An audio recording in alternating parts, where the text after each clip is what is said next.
because of glory and kingdom. Imagine market square because of money. They tell him, you must go have your bath naked in the market square before the money start coming. They will tell some, you need to run mad for 1 month, and they are ready to go mad because they want the glory and what? The fame. They are ready to bow just to get at these things. But you know yourself. You know yourself. You know who you are. Now the question is, are you ready to bow for these mundane things to be yours?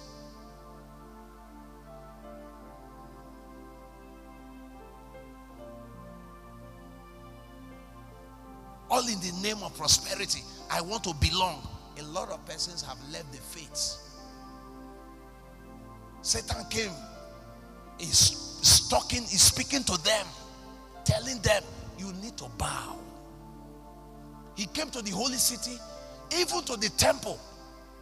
He took him to the highest realm. He said, this realm, I will give it to anybody. I feel like, if they only please me. And Jesus counteracted him. He said, it is written, thou shalt worship the Lord your God, and him only shall thou what? Serve.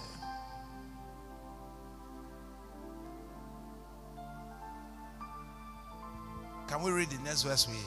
We wrap up with this. Then the devil leaveth him. So where were the angels? They were waiting. Were they waiting after he passed the exam? No. Where were the angels when this man was moving him to and fro? They were on standby. So Satan left. Angels came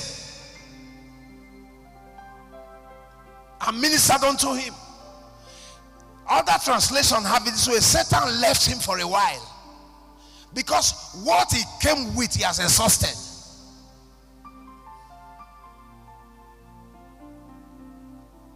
When Satan attacks you once, he will attack you again and attack you again and attack you again, and we leave you for a season, and we come back. And says Satan will not come the same way he came last time. Please pay attention to this.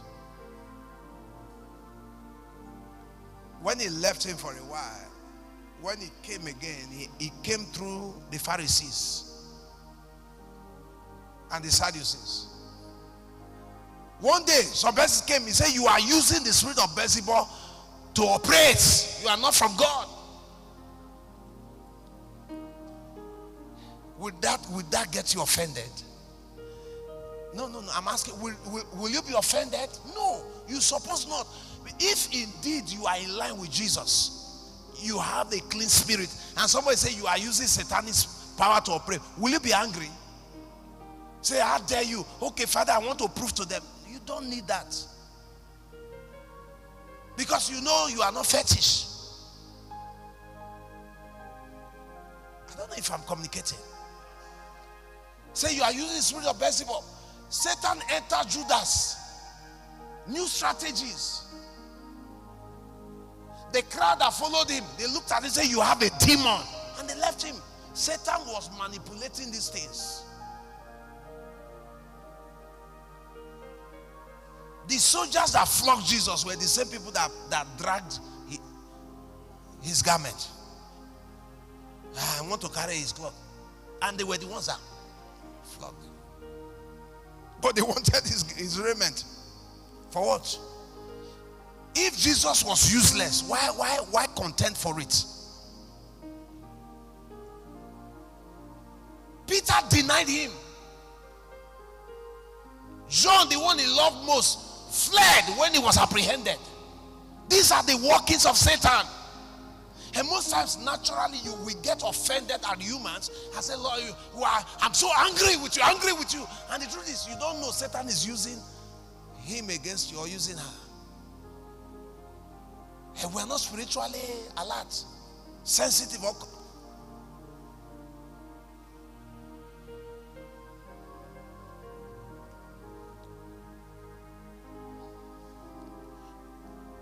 Be on your legs.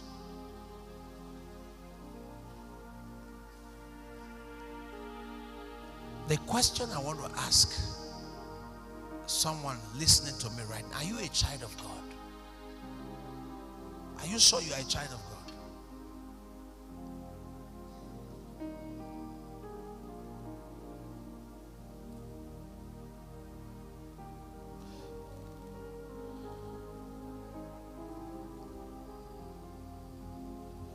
If Jesus was with Satan, there is no point Satan leaving him, because he's already Satan. But Satan had to leave because Jesus was not Satan or satanic. You come to visit me now, will you go back home to where you come from? Because you don't stay with me. So you leave.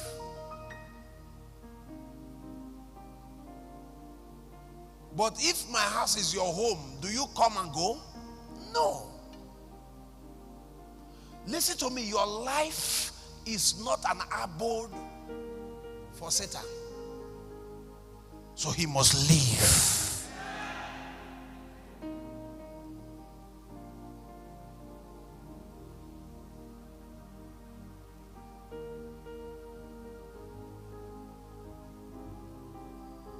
Why don't you lift your hands and speak whatever you want to see? Can you pray from the depth of your heart? This is me, Lord.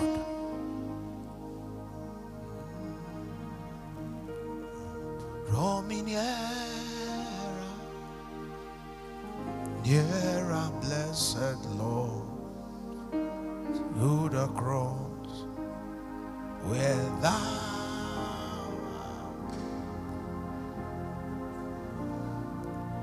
draw me nearer,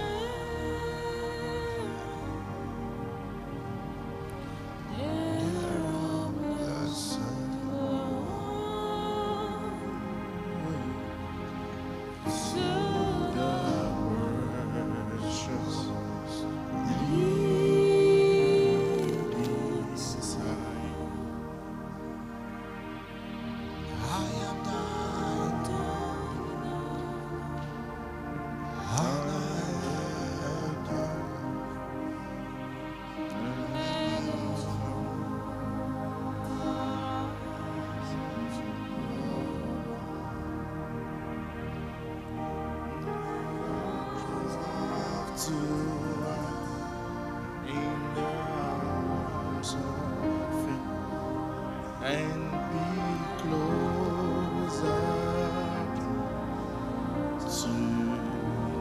One day I attended a marriage function, and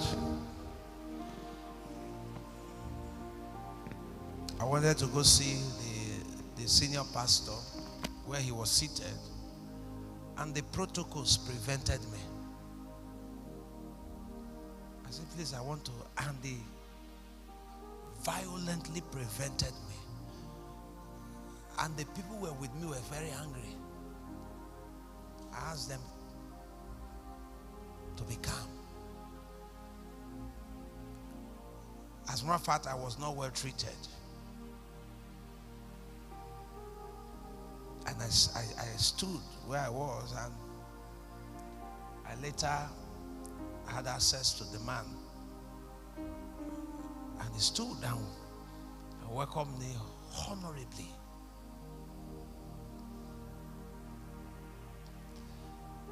And he was so angry with his protocol men.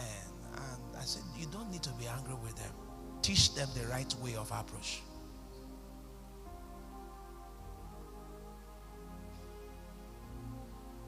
Because the last time I checked, our God is not like this.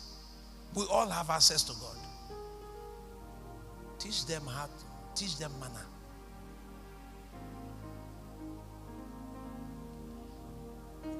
The people that followed me wanted to riot, but I told them why. Because even though I was mistreated or mishandled, it did not reduce my value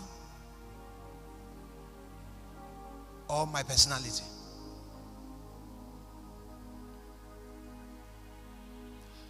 A man of God came for a meeting and he was introduced verbally and very lightly. And he got offended and refused to hold the mic. And he was so angry. He said, don't you know I'm an archbishop? Complete my titles. I'm telling us. If you know who you are, is enough. Don't look for this title thing. You want to be Alpha and Omega everywhere. It doesn't call for it. It's not important.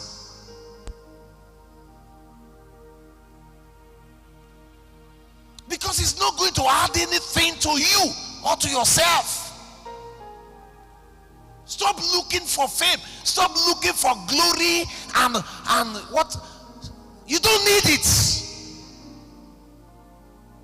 I was a guest speaker in a church. I came down with the man that drove me. And when they saw both of us, they came and collected the Bible of the young man and left me behind. And the young man said, follow them, just follow them. I'm telling us so.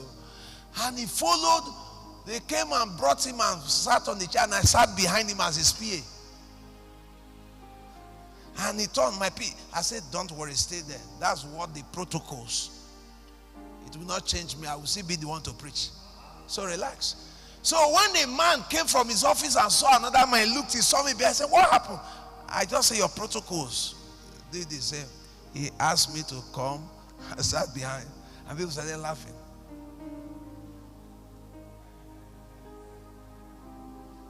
Does it change anything? Must you be senior pastor before you start moving on the anointing? Must you climb here before you know God is using you?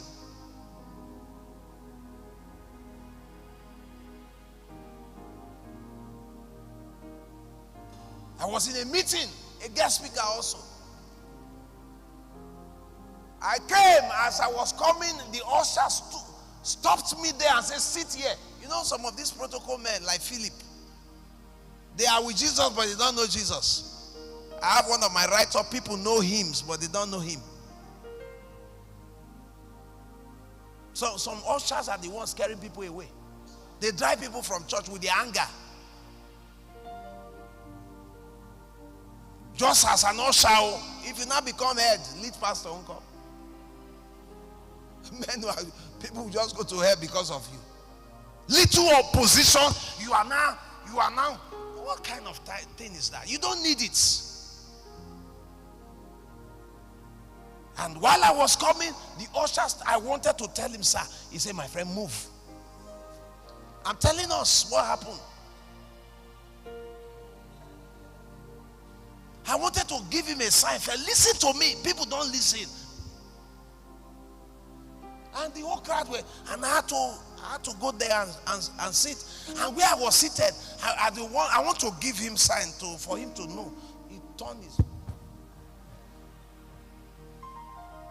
serious with his duty, but not serious with Christ. I was giving, and the man is saying, our guest speaker is he coming? I was giving sign to let him know I'm the guest speaker, and he was busy doing his work, and I kept quiet. I was patient, waiting until my time of change comes. And he wasn't forthcoming. I had to turn to the next person and say, I am the guest speaker. A woman. He said, and what? He said, the woman now went, and you know, some women, she went and said, why will you? I said, woman, calm down. He said, no. I was ready, and I said, is it? So, and I stood from there. I've been there for more than 30 minutes.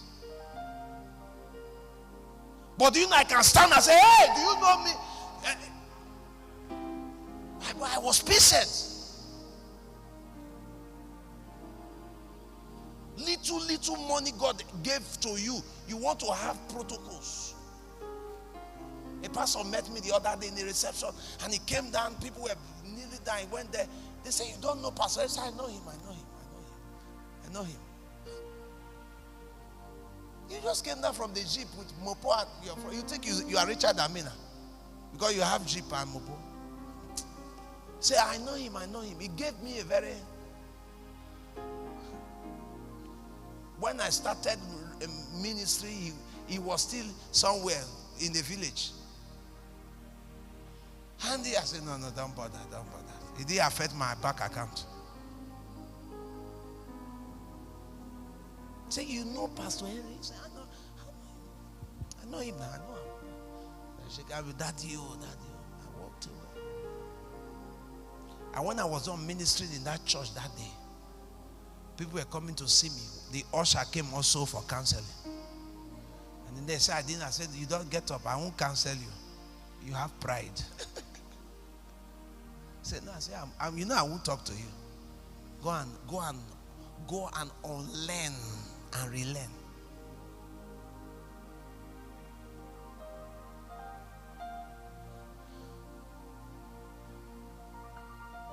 Finally and lastly, you won't miss your breakthrough. Let your amen come with seriousness. You will not lose your destiny helpers. I was somewhere in MF day before yesterday or yesterday, day before yesterday, to take my wares, laundry. And a young man walked in and bought, is it peanut they call it? So he bought it. I was using an ATM card to pay. So I said, he opened it. I was saying, bros, give me 2 now. And he was trying to give to me. The thing wasn't coming out. He now brought his ATM. I said, give him 1, let him take. He now bought 1 for me. I said, thank you, sir. So I said, you need, and if I give you now, it won't be enough. So you need full 1 so that. And he was not well dressed. He wasn't looking. I said, thank you. I said, you are welcome. He was done. He left. I said, this is a very miracle. It's a big miracle for me. And my spirit began to.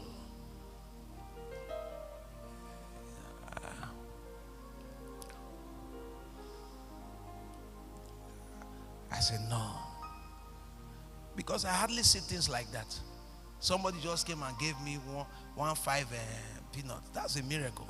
I drove, followed him into the street, located him. I looked for him for 1 hour. I said, you just bought this for me. Why? He said, you needed it. That's why. I said, do you know me? He said, no, I don't need to know it. It's my nature. I was impressed. I said, give me your phone number. And he's an engineer. I said, you prayed well before leaving the house. And you have the right spirit. Are you seeing it now? But I which I ask, can you give me? I say, which can play with that one? You don't say Tinubu government with it. Relationship council. Some of you have used your own hand. Can you stretch your two and say, Lord, help me with the right kind of spirit, with the right spirit. Open your mouth and make it a prayer. Some of you are not. You have pride. You are not humble at all. No money, you have pride. You are not blessed yet, but you have spirit of pride. Tell him, ask him to heal you and help you.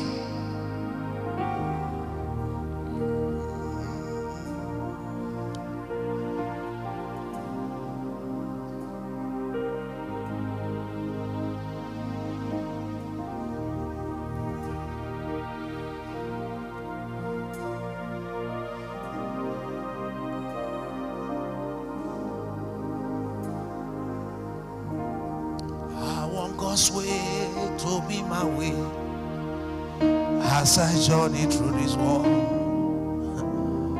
For there is no other way for a child of God to go. Though the road is hard and steep, If he lifts me, that's enough.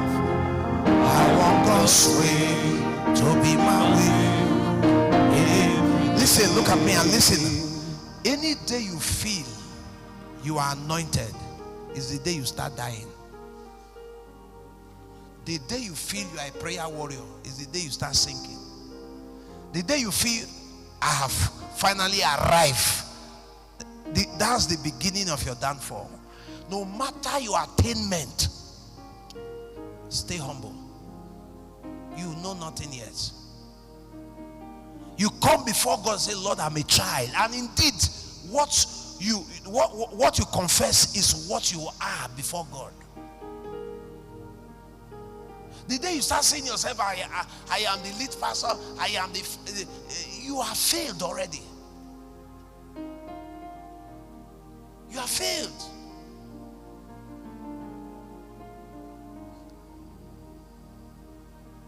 Don't ever in your life try to prove a point.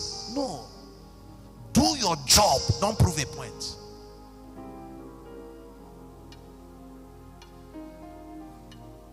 Don't ever feel superior or inferior. You are a child of God and you are the apple of his eyes.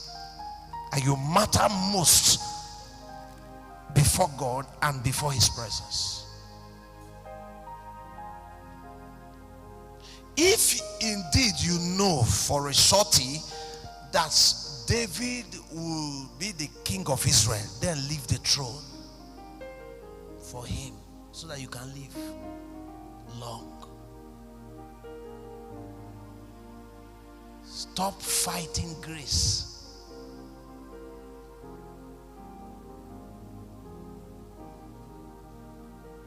Don't pray for others to fail for only you to shine. That's wickedness.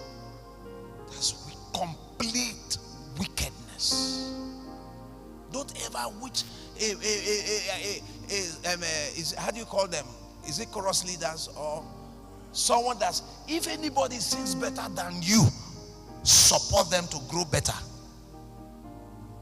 Don't ever wish for you to become the number one. You don't need it, because it says if somebody took first, then go for second. Don't pull the number one down for you to become number one, because someone else will pull you down. And in all, please stay humble. Stay humble. Stay humble. And God will bless you. His word will not fail until Shiloh comes. Are you blessed?